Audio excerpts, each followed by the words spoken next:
آپ سن رہے ہیں کتاب دیس ہوئے پردیس۔ کبھی کبھی انہیں وطن کا خیال آتا اور وہ فیصلہ کرتے کہ ان گرمیوں میں ہم واپس جائیں گے، لیکن اب ان کے 4 سٹور نہ تھے۔ وہ دونوں ایسے ستون تھے کہ اگر اپنی جگہ سے ہلیں تو پوری عمارت نیچے آتی تھی، اور انہوں نے بہت مشقت اور لگن سے یہ عمارت بنائی تھی۔ اپنے آپ اور اپنے کاموں میں مگن ہونے کے باوجود کبھی کبھار وہ مل بیٹھتے۔ غلام علی، یہ کالے مجھے بہت تنگ کرتے ہیں۔ ہر دوسرے روز کوئی کالا خنجر نکال کر کہتا ہے، نکال دو جو کچھ ہے۔ ٹیکس والے الگ جان عذاب میں رکھتے ہیں۔ یہ لیبر گورنمنٹ بھی کسی کام کی نہیں، کنزرویٹو بہت بہتر ہے۔ بس کام بڑھا لو تو یہی مسائل ہوتے ہیں۔ غلام علی میگی کی طرف دیکھ کر کہتا، جو یکدم بوڑھی ہونے لگی تھی، مجھے دیکھو، میں نے ایک مقام پر فیصلہ کر لیا کہ بس یہ نوکری کافی ہے، اتنی محنت کافی ہے، زیادہ بھاگ دوڑ کا کیا فائدہ؟ مجھے آمنہ اور فرید کا بھی تو فکر ہوتا ہے۔ ہاں، غلام علی سر ہلاتا، لیکن تم ان سے غفلت برتتے ہو برکت علی۔ بہترین سکولوں میں پڑھتے ہیں، ایسے سکولوں میں جہاں اور کوئی ایشیائی نہیں ہے۔ کار ان کے پاس اپنی ہے، جیب خرچ ان کا کھلا ہے، اور کیا چاہیے؟ ہم جب چک جوگیاں میں تھے، اوئے جوگی اوئے، بلبیر سن کر کہتا، پھر چک جوگیاں؟ پتہ نہیں وہ ہے بھی کہ نہیں، اور تو اسی کی بات کرتا ہے۔ بھائی یہ ماڈرن بچے ہیں، ان کے سامنے اگر چک جوگیاں کا نام لے گا تو بس ہنس ہنس کر پاگل ہو جائیں گے۔ اب میری مورا ہے نا، ایک روز گھر کے باہر کھڑی ایک گورے لڑکے کے ساتھ باتیں کر رہی تھی۔ میں نے جا کر گورے کو تو ایک مکہ پھیرا اور پھر اسے گھر کے اندر لے آیا۔ کہنے لگی، ڈیڈی کیا تم پاگل ہو گئے ہو؟ میں تو صرف اس کے ساتھ کھڑی تھی، میرا کلاس فیلو تھا اور مجھے گھر چھوڑنے آیا ہے۔ لو جی، ان کو پتہ نہیں کہ یہ نہیں ہو سکتا کہ ہماری بیٹی ادھر گوروں کے ساتھ باتیں کرے۔ ہاں، برکت علی کے دماغ پر کچھ اثر ہوا۔ میں بھی آمنہ کے بارے میں فکر مند رہتا ہوں۔ آمنہ سمجھدار بچی ہے، غلام علی کہنے لگا۔ دیکھو بکٹ، میگی بولی، اب تم لوگوں کو ایک فیصلہ کرنا ہے۔ یہ نہیں ہو سکتا کہ تم اس معاشرے میں رہو اور اقدار کسی اور معاشرے کی اپنائے رہو۔ تم جہاں رہتے ہو، اگر تم نہیں تو تمہاری اولاد وہاں کا اثر قبول کرے گی۔ یہ قدرتی بات ہے اور تمہیں اس کے لیے تیار رہنا پڑے گا۔ میں تو ہندوستان چلا جاؤں گا مورا کو لے کر، بلبیر پاؤں پٹک کر بولا۔ یہ گورے جو مرضی کریں، پر میں اپنی بیٹی کو۔ یہ گورے کون ہوتے ہیں؟ سیلی، جو اکثر چپ رہتی، بول پڑتی۔ تم دونوں کی بیویاں بھی تو گوریاں ہیں۔ برکت علی اور غلام علی مسکرانے لگے، لیکن ان کے اندر ایک ملال تھا، پریشانی تھی جو بڑھتی جاتی تھی، اور بلبیر بھی اس پریشانی میں برابر کا شریک تھا۔ وہ نہیں چاہتے تھے کہ ان کی اولاد مقامی رنگ میں رنگی جائے، اور نامعلوم طریقے سے آہستہ آہستہ ایسا ہو رہا تھا۔ اور کبھی غلام علی اور برکت علی نزدیکی پارک میں چلے جاتے اور چک جوگیاں کی باتیں کرتے رہتے۔ کبھی ایسا لگتا کہ چک جوگیاں ایک پرانا خواب ہے۔ زمین کی کشش بھی ایک مقام پر آ کر ختم ہو جاتی ہے۔ گامی، کبھی تمہیں خیال نہیں آیا، کبھی جی نہیں چاہا واپس جانے کو؟ جی کیوں نہیں چاہتا؟ اتنے برس ہو گئے، بلکہ جتنے برس اپنی زمین پر بتائے اتنے ہی ادھر ہو گئے، لیکن اس کے باوجود ہر رات یہی محسوس ہوتا ہے کہ بس یہ رات یہاں کاٹنی ہے اور کل چلے جانا ہے، اور وہ کل آگے آگے چلتی جاتی ہے۔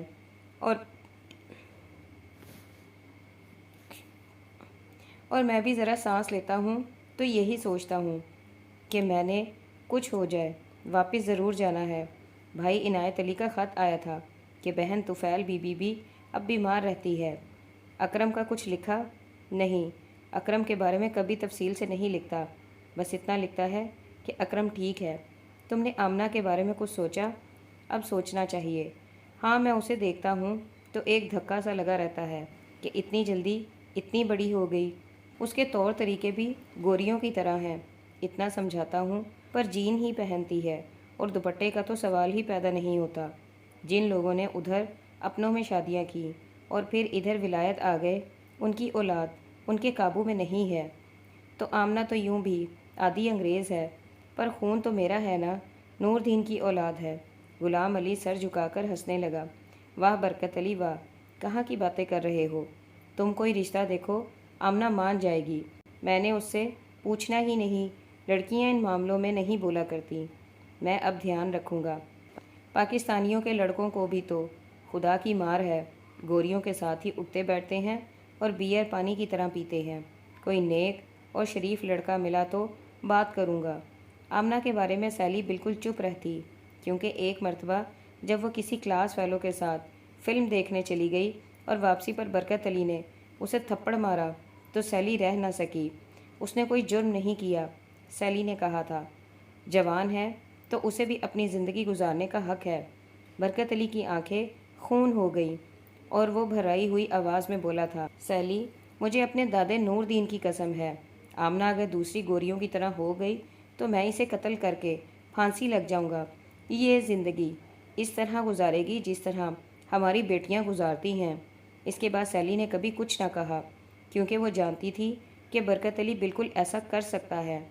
آمنہ او لیول کرنے کے بعد اب اے لیول کر رہی تھی اور فارغ وقت میں اسٹور میں کام کرتی تھی۔ جیب خرچ کے علاوہ اسٹور میں کام کرنے کا اسے الگ ملتا تھا۔ فرید ابھی تک او لیول سے نہیں نکلا تھا۔ برکت علی کی خواہش تھی کہ وہ ڈاکٹر بنے، لیکن اس نے صاف انکار کر دیا تھا۔ میں پوری انسانیت کی شٹ صاف کرنے کے لیے پیدا نہیں ہوا ہوں۔ اور برکت علی نے بڑی مشکل سے اپنا غصہ ضبط کیا تھا۔ ناشتے کی میز پر برکت علی گاؤن پہنے اخبار کے سنڈے ایڈیشن کی تصاویر دیکھ رہا تھا اور چائے پی رہا تھا۔ سیلی باورچی خانے میں تھی اور آمنہ اور فرید فرائی انڈوں پر جھکے ان سرخیوں کو سن رہے تھے جو برکت علی چائے پیتے ہوئے نکال رہا تھا۔ ان دونوں کے چہروں پر ناگواری لکھی تھی۔ تھوڑی دیر کے بعد آمنہ کھانسی، ڈیڈی؟ برکت علی چونکا۔ ہاں۔ آپ چائے آرام سے کیوں نہیں پی سکتے؟ کیسے؟ برکت علی نے سر ہلایا۔ اس کی سمجھ میں نہیں آیا تھا کہ آمنہ نے کیا کہا تھا۔ یہ جو چائے اور سوپ لیتے وقت آپ سڑپ سڑپ کرتے ہیں تو یہ کوئی اچھی بات نہیں ہے ڈیڈی۔ برکت علی کو یاد آیا کہ اس مسئلے پر اس سے پیشتر بھی گفتگو ہو چکی تھی۔ مجھے مزہ نہیں آتا چپکے چپکے چائے پینے کا۔ برکت علی مسکرا رہا تھا۔ جب تک لوگوں کو پتہ نہ چلے کہ ہم جناب چائے پی رہے ہیں تو فائدہ؟ آمنہ ٹھیک کہتی ہے ڈیڈی۔ پچھلے اتوار آپ میرے دوستوں کے سامنے بھی اسی طرح آوازیں نکال رہے تھے اور وہ مسکرا رہے تھے، تو اچھی بات ہے نا۔ برکت علی کا خوشگوار موڈ برقرار رہا، بجائے اس کے کہ وہ مجھے دیکھ کر رونے لگتے۔ اچھا ہے کہ وہ مسکرانے لگے۔ آمنہ اور فرید ناگواری سے ہونٹ بھیچے سنا کیے۔ بات یہ ہے آمنہ کہ میں نے زندگی میں پہلی چائے جو تھی وہ آ کر پی لاہور میں۔ ادھر چک میں چائے وغیرہ نہیں ہوتی تھی، بلکہ لسی ہوتی تھی۔ فرید نے بات کاٹ کر کہا، یہ ہم بہت مرتبہ سن چکے ہیں، تو پھر ایک مرتبہ پھر سن لو۔ برکت علی کی آواز مدھم ہو گئی، کیونکہ اسے دکھ ہوا تھا کہ ہم چائے نہیں لسی پیتے تھے، اور تمہاری پھپھو طفیل بی بی جس طرح دودھ بلوتی تھی اور پھر لسی۔ خیر رہنے دو، ناشتہ کرو۔ وہ سر جھکا کر ناشتہ کرنے لگے۔ سیلی کچن میں سے آئی تو دونوں نے سر اٹھا کر اسے دیکھا جیسے کچھ کہنا چاہتے ہوں۔ بکٹ؟ سیلی نے برکت علی کے دونوں کندھوں پر ہتھیلیاں جما کر برکت علی سے کچھ کہا۔ ایمی اور فریڈی تم سے کچھ کہنا چاہتے ہیں۔ اس نے تصویروں پر سے نگاہ اٹھائی۔ ہاں، کیا کہنا چاہتے ہیں؟ ڈیڈی، آمنہ نے کھانس کر کہا، کرسمس آ رہی ہے۔ پھر یہ؟ فرید نے ہمت کر کے کہا، ہم لوگ کرسمس منانا چاہتے ہیں۔ ہاں ہاں، کیوں نہیں؟ تمہاری موم ہر سال کرسمس کا درخت خرید کر لاتی ہیں اور اسے رنگ برنگی روشنیوں سے سجاتی ہیں، پھر سب کے لیے تحفے وغیرہ۔ نہیں ڈیڈی، اس طرح نہیں، آمنہ نے کہا، ہم کرسمس کی شام کو اپنے گھر میں پارٹی کرنا چاہتے ہیں، دوستوں کی۔ ٹھیک ہے، برکت علی نے سر ہلایا، تمہارے انکل گیم اور آنٹی میگی اور انکل بلی۔ نہیں نہیں ڈیڈی، فرید نے سر جھٹکا، جیسے کہہ رہا ہو، آپ سمجھتے کیوں نہیں؟ ہم اپنے گھر میں ایک پارٹی کرنا چاہتے ہیں، صرف نوجوان لوگوں کی، میوزک اور ڈرنکس وغیرہ کے ساتھ۔ کیا؟ برکت علی کا منہ کھل گیا۔ اس گھر میں؟ ڈیڈی، ہم نے کبھی اپنے دوستوں کو گھر نہیں بلایا، چائے وغیرہ کے لیے نہیں، بلکہ باقاعدہ پارٹی کے لیے۔ تو کتنا برا لگتا ہے کہ ہم ان کی پارٹیوں میں جائیں اور کھائیں پئیں اور انہیں کبھی نہ بلائیں۔ تم شراب کی پارٹی کرو گے؟ برکت علی نے بے چارگی سے پوچھا۔ شراب کی نہیں، بس پارٹی۔ نہیں، برکت علی نے سر ہلایا، میرے گھر میں یہ نہیں ہوگا، شراب اور ناچ وغیرہ بالکل نہیں ہوگا۔ کیا حرج ہے بکٹ؟ سالی بولی، بچے احساس کمتری کا شکار ہو گئے ہیں، ان کا بھی تو حق ہے اس گھر پر، یہ بھی تو کوئی فیصلے کرنا چاہتے ہیں، ایک مسلمان کے گھر میں یہ نہیں ہو سکتا۔ برکت علی نے بڑی بے چارگی سے پھر کہا، مسلمان کون ہے؟ آمنہ نے بلند آواز سے کہا، ڈیڈی آپ جو کچھ بھی ہیں میں وہ نہیں ہوں، میں موم کی طرف سے انگریز ہوں اور میں یہاں کی پیدائش ہوں، یہ ملک میرا ہے، اس کی تہذیب میری ہے، میں صرف آپ کی خاطر چپ رہتی ہوں کہ آپ کا دل نہ دکھے، لیکن آپ ایسے اسٹوپڈ باتیں کرتے ہیں۔ امی، سیلی نے ٹوکا، میں ٹھیک کہہ رہی ہوں موم، ڈیڈی کی وجہ سے ہم یہاں مکس اپ ہو گئے ہیں، ہمیں پتہ نہیں کہ ہم کیا ہیں۔ ڈیڈی کہتے ہیں ہم مسلم ہیں، کہتے ہیں آپ میں سے کوئی نماز نہیں پڑھتا اور ڈیڈی ان پڑھ ہیں اس لیے قرآن نہیں پڑھتے، تو کیسے مسلمان ہیں؟ اگر ہیں تو میں نہیں ہوں، میں کچھ بھی نہیں ہوں۔ یہ تم کیا بکواس کر رہے ہو سارے کے سارے؟ برکت علی نے تینوں کو دیکھا اور ایسے دیکھا کہ وہ سہم گئے۔ سیلی، میں نے تمہیں کبھی اپنا مذہب بدلنے کے لیے مجبور نہیں کیا، اور اب تم چاہتی ہو کہ میرے بچے نہ تم مسلمان ہو، اور اس گھر میں اگر رہنا ہے تو ویسے رہنا ہے جیسے میں کہتا ہوں، کوئی پارٹی وغیرہ نہیں چلے گی یہاں۔ تمہیں اگر پیسے درکار ہیں تو ٹھیک ہے، نئی کار چاہیے تو ٹھیک ہے، لیکن یہ ٹھیک نہیں۔ آمنہ نے گود میں نیپکن الٹا کر ہونٹ پہنچے اور اسے میز پر پھینک کر پاؤں پٹکتی ہوئی باہر چلی گئی۔ فرید بھی اٹھنے لگا۔ اوئے تم ذرا میری بات سنو چودھری صاحب، تمہیں شرم نہیں آتی بہن کے ساتھ پارٹیوں اور شرابوں کی بات کرتے ہوئے؟ کیوں؟ فرید نے حیرت سے پوچھا۔ لو مجھ سے پوچھتا ہے کیوں، بے شرم کہیں گا۔ تم بھی جاؤ فریڈی، سیلی نے اسے اشارہ کرتے ہوئے کہا، اور پھر اس کے جانے کے بعد برکت علی کے قریب ہو کر بیٹھ گئی۔ ڈارلنگ، تم سمجھنے کی کوشش کرو ورنہ ہم اپنے بچوں کو کھو دیں گے۔ ایمی 19 برس کی ہے اور ہمیں چھوڑ کر جا سکتی ہے، جائے تو صحیح، اور کہاں جائے گی؟ دوسری گوری لڑکیوں کی طرح ٹائپ سیکھے گی، سیلز گرلز بنے گی یا فیکٹری میں کام کرے گی؟ جوگی اور سیلی سٹورز کی مالک تو نہیں بنے گی۔ آج کل کے بچے دولت کے بارے میں کچھ لاپرواہ ہیں بکٹ۔ نہیں، اس گھر میں پارٹی نہیں ہوگی، کم از کم جب تک میں زندہ ہوں نہیں ہوگی۔ اس نے اخبار اٹھایا اور تصویریں دیکھنے لگا جیسے آخری فیصلہ ہو چکا ہو۔ میرا بھی یہی فیصلہ ہے، بلبیر نے بیئر کی جھاگ مونچھوں سے پونچھتے ہوئے اداسی سے کہا، یار ہمیں تو پتہ ہی نہیں چلا اور وقت گزر گیا۔ کل کی بات ہے کہ سیلی اور تم، اور یہ تو آج صبح کی بات لگتی ہے جب میں تمہارے سٹور میں گاہک بن کر آیا تھا، پر 20 سال ہونے کو آئے اور ہم نے کبھی نہ سوچا کہ کرنا کیا ہے۔ میں فیکٹری میں گم رہا اور تم سٹور میں، اور ہماری اولاد باہر ہی باہر جوان ہو گئی۔ مجھے پتہ ہوتا تو میں واپس چلا جاتا۔ نہیں، یہ بھی کوئی حل نہیں ہے۔ سوہن سنگھ نہیں ہے وہ برمنگھم والا، اس کی گھر والی بھی گوری تھی، وہ بھی بڑا تنگ تھا اپنے بال بچے سے۔ اس نے کوشش بہت کی، پر یہاں جو جوانی آتی ہے بچوں پر تو منہ زور آتی ہے، تو وہ روک نہ سکا۔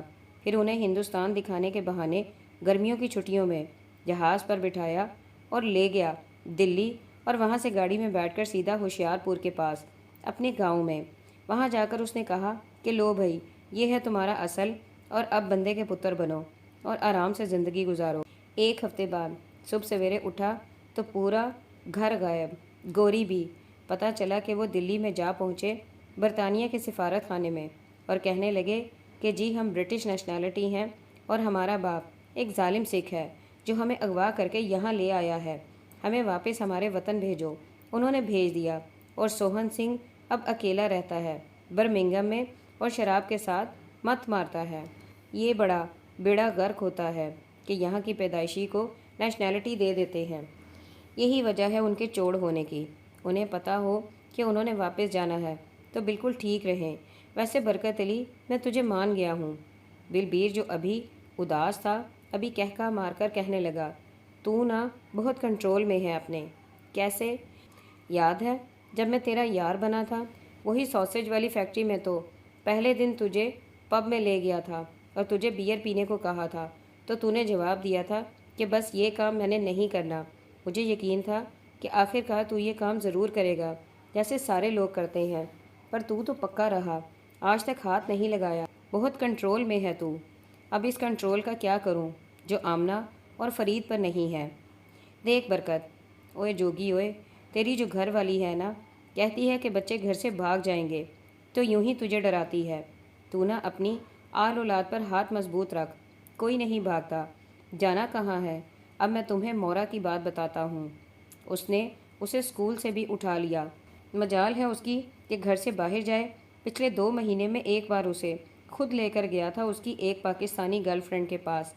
سارا دن گھر میں رہتی ہے، ریکارڈ سنتی ہے اور ناچتی ہے۔ اب ناچنے پر تو پابندی نہیں لگ سکتی۔ ویسے مجھے اب بھی شک ہے۔ کس پر؟ مورا پر؟ اور کس پر؟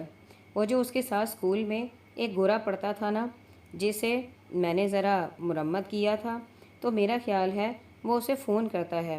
خیر، اب فون کرنے پر تو پابندی نہیں لگ سکتی نا۔ تیری بھرجائی کا ایک رشتہ دار ہے ادھر پنجاب میں، اور اس کا ایک لڑکا ہے، تھوڑا بہت پڑھا لکھا ہے اور زمین بھی گزارے کے لیے ٹھیک ہے، تو میرا خیال ہے کہ اسے بلا لوں مورا کے لیے۔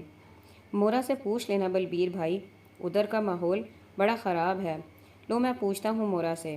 بلبیر کی آنکھیں مزید سرخ ہو گئیں۔ واہے گرو کی کرپا سے جو کروں گا وہی ہوگا۔ وہ دونوں اٹھے، بلبیر جھومتا ہوا اور برکت علی اسے سنبھالتا ہوا، اور شراب خانے سے باہر نکل گئے۔ جوگی والے میلے پر ڈھول دھم دھمادم دھمک رہا تھا، اور وہ شرینہ کے نیچے ہاتھ اٹھائے آنکھیں بند کیے اس کی دھمک پر دم دمادم ناچ رہا تھا۔ آج میلے کا پہلا دن تھا اور لوگ بڑے جوگی کو سلام کرنے کے لیے آ رہے تھے۔ وہ جو ناچ رہا تھا اس کا بدن پسینے میں تیرتا اور پاؤں دھول اڑاتے تھے، لیکن اس کے اندر آہستہ آہستہ ڈھول کی آواز گم ہوتی تھی، جیسے ریت پر پانی گرتا ہے، اور اس کا ذہن ٹھہرا ہوا تھا، اور وہاں خاموشی تھی، اور اس خاموشی میں صرف ایک سوال تھا، اور وہ سوال ہولے ہولے وہاں تیرتا تھا، ڈوب کر گم کبھی نہ ہوا، بس تیرتا رہا۔ میں کون ہوں؟ یہ سوال، اور بس یہی سوال کہ میں کون ہوں۔ اس کے ذہن میں بہت ساری تصویریں تھیں۔ وہ کسی کو بھی ان تصویروں کے بارے میں بتا نہیں سکتا تھا، کیونکہ اسے خود ٹھیک سے پتہ نہیں تھا کہ وہ تصویریں کیا ہیں اور کہاں سے آ کر اس کے دماغ میں ثبت ہو گئیں۔ ان میں ایک تصویر بہت مدھم تھی۔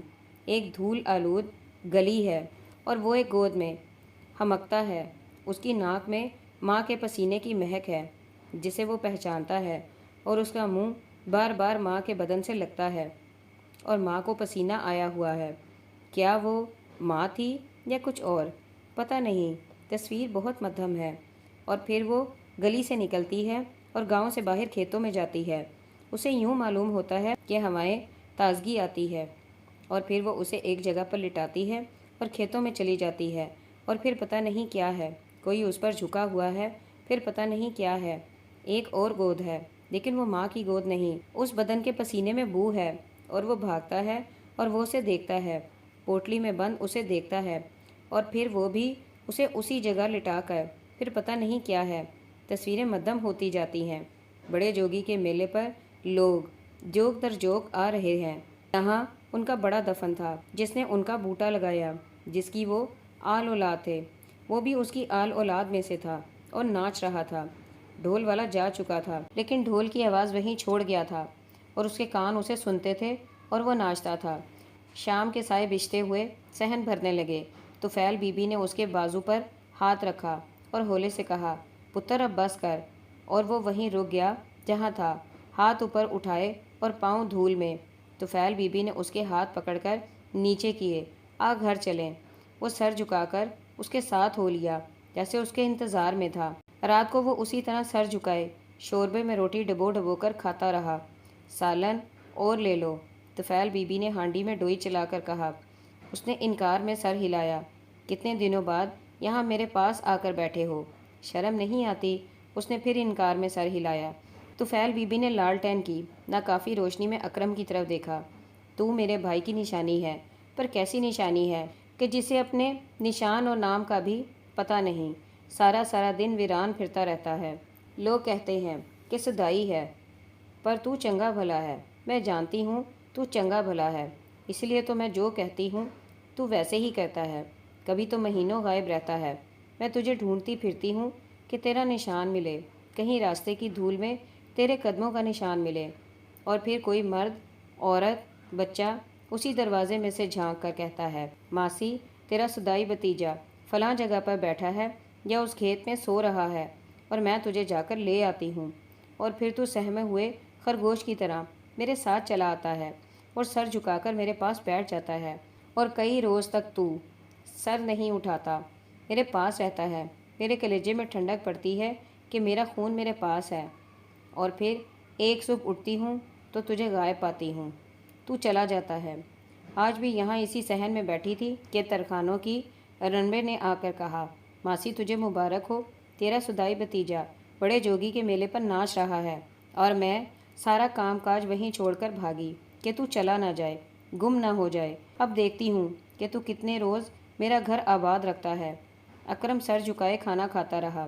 اگلے روز طفیل بی بی نے عنایت علی کو سندیسہ بھیجا کہ اکرم آ گیا ہے، اور وہ بھی سارا کام کاج کھیتی باڑی چھوڑ کر فوراً آ گیا۔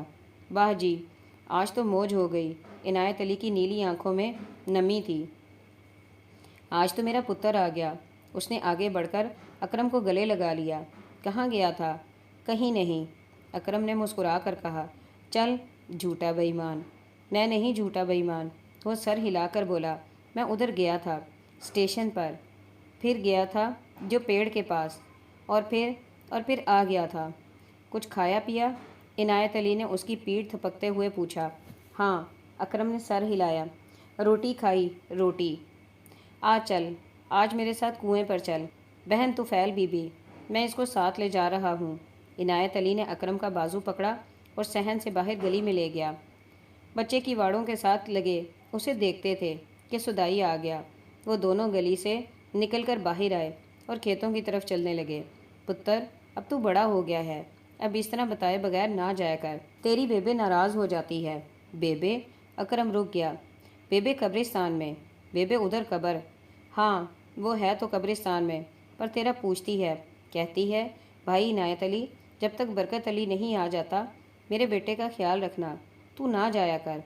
چاچا میں نہیں جاتا، پر مجھے یاد نہیں رہتا اور میں چلا جاتا ہوں۔ تیرے چاچے کا خط آیا تھا ولایت سے۔ اکرم کا بدن جیسے اکڑ گیا ہو اور وہ ہاتھ پھیلا کر پرے ہو گیا، جیسے جاپانی پہلوان کشتی کے لیے تیار ہوتا ہے۔ نہ غصہ نہ کر چاچے کے نام پر۔ عنایت علی نے اسے بازو سے پکڑ لیا۔ جوان بیٹے غصہ نہیں کرتے، اس نے تیرا پوچھا ہے، وہ بہت مصروف ہے وہاں، بڑا آدمی ہے، اس کی دکانیں ہیں، ملازم ہیں۔ آئے گا، اکرم نے ہولے سے کہا۔ ہاں آئے گا۔ اچھا، تو وہ منہ کھول کر سچی اور گہری ہنسی ہنسنے لگا۔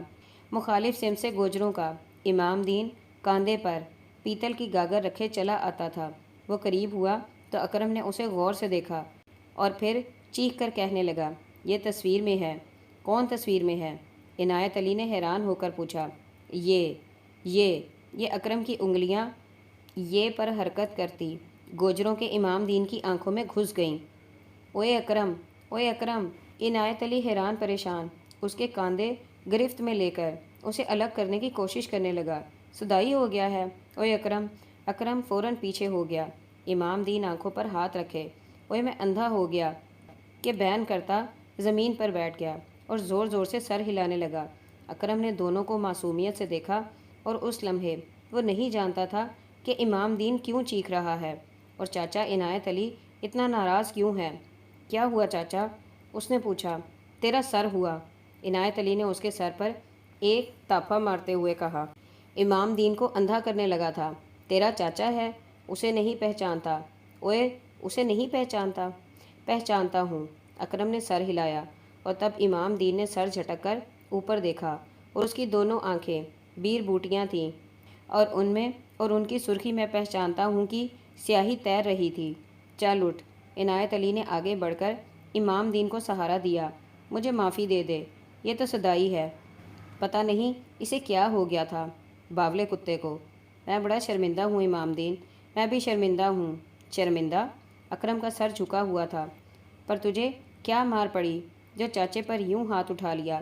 عنایت علی نے اکرم کے جھکے ہوئے سر پر ایک اور تھپ لگائی۔ تجھے کیا ہوا تھا؟ اس کی تصویر تھی، اس نے ہولے سے سرگوشی میں کہا۔